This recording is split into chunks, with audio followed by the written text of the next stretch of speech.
All right, we continue tonight from Washington, D.C. Here is part two of my exclusive interview with the Vice President, J.D. Vance. Every time he talks about tariffs, I'm like, is the media and Democrats that ignorant? Have you not figured out that means, oh, let's negotiate? Exactly. And they seem not to want to understand that part of them. You said at the Munich Security Conference, and I want to quote it directly, biggest threat to Europe is not Russia or China. You talked about the retreat of Europe from fundamental values. The threat is from within. Yes. And you went on to talk about digital censorship and canceling elections. That was a powerful condemnation of what is really happening there.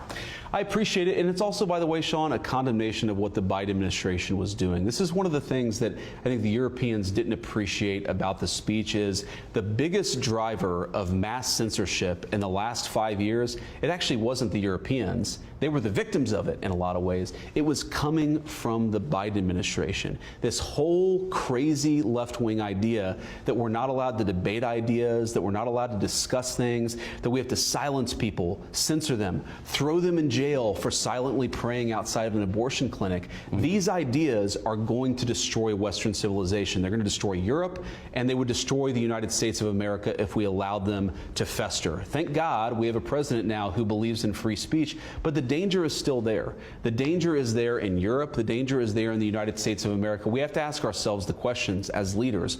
Are we willing to defend people even if we disagree with what they say?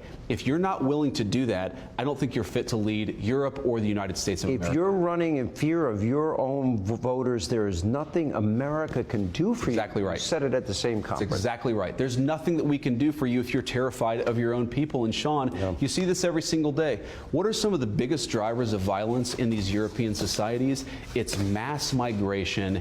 It's people who haven't assimilated into European societies, who are driving cars into Christmas festivals, killing tons of innocent people. And very often, the European response to that is not to say, oh, well, maybe we should get control of our own borders. The response is to try to silence and shut down their own citizenry. That is a danger in Europe. It was a danger under Joe Biden in the United States of America. And look, of course, China is a major threat. It's a major competitor over the next few years, over the next few decades. But I have no doubt that America and Europe could take on whatever threats so long as we're strong internally. That's the biggest risk to our civilization. It's that weakness internally. That's what we have to fix. The Democratic Party now, they want long, protracted wars. The Democratic Party championing men to play in women's sports. The Democratic Party putting the rights of illegals over the safety of Americans and defending what will be hundreds of trillions of dollars in waste, fraud, abuse, corruption. How does that end for them?